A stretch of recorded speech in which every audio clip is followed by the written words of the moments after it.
You know, we talked about the Christmas conversation in our shorter video, but there's really a big conversation that parents and students need to have before the student goes off to college.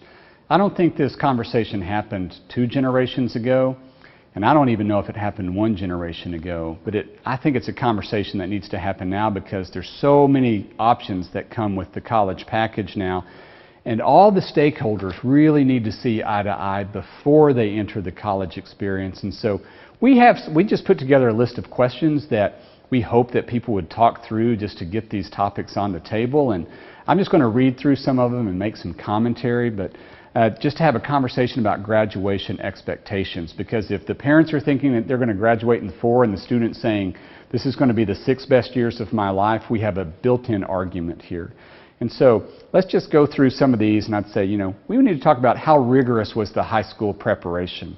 College, particularly college at Baylor, is a rigorous academic experience, and if somebody took an easier track through high school and they're going to try to up their game at a very rigorous, academically difficult college, we need to talk about that and figure out that there's some leveling classes the first year that might take some different kind of math and some different kind of English and literature writing than we may have had in high school, and people may need to be patient about that transition there. So that's just kind of the high school expectation.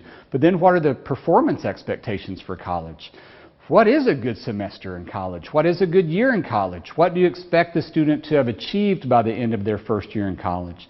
Do you want 24 hours with all B's, or do you want 32 hours with all A's, or are C's good enough? Parents and students need to talk about this before they enter so they can talk about it in a different way after they have the results. Another great thing to ask is who's going to have access to the students' academic and medical records when they're in college. Everybody just needs to understand that so the parents don't get surprised when they try to access grades like they did in high school and they can't do that because of federal laws in college. And so let's just get this conversation on the table.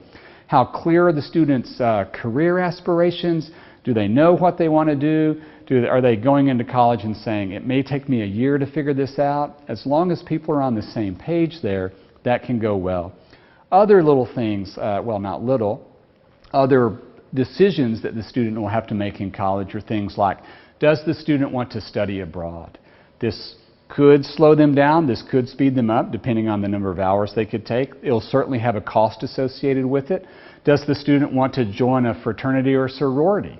This could slow them down, it could help them in other ways, it could have its other costs associated with dues and things like that. Talk about these things up front there. What's the plan if the student starts to lag behind? Nobody wants to say, hey, you ended the year with a 2.2 your first year. But if that does happen, let's talk about it up front.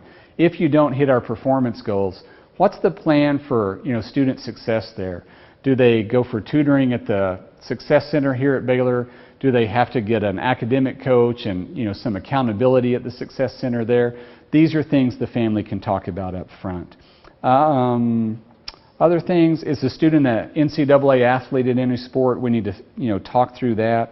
What GPA does the student need in order to go to a professional school that they may want, law school or medical school or business school? And then does the student have leadership aspirations? I was student body president my senior year in college, and that takes some time.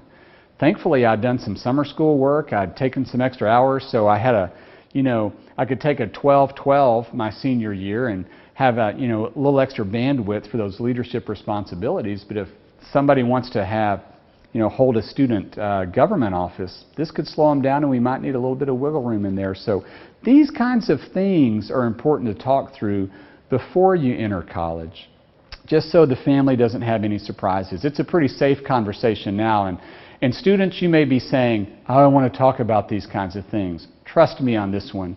It's easy to talk about it up front. There's no grades in, there's no academic record. You can talk about anything you want. If you wait to talk until after the end of your first year or first semester and things don't go quite as well as you hope they did, your bargaining power is a lot lower at that moment. So have the conversation up front. Everybody wins.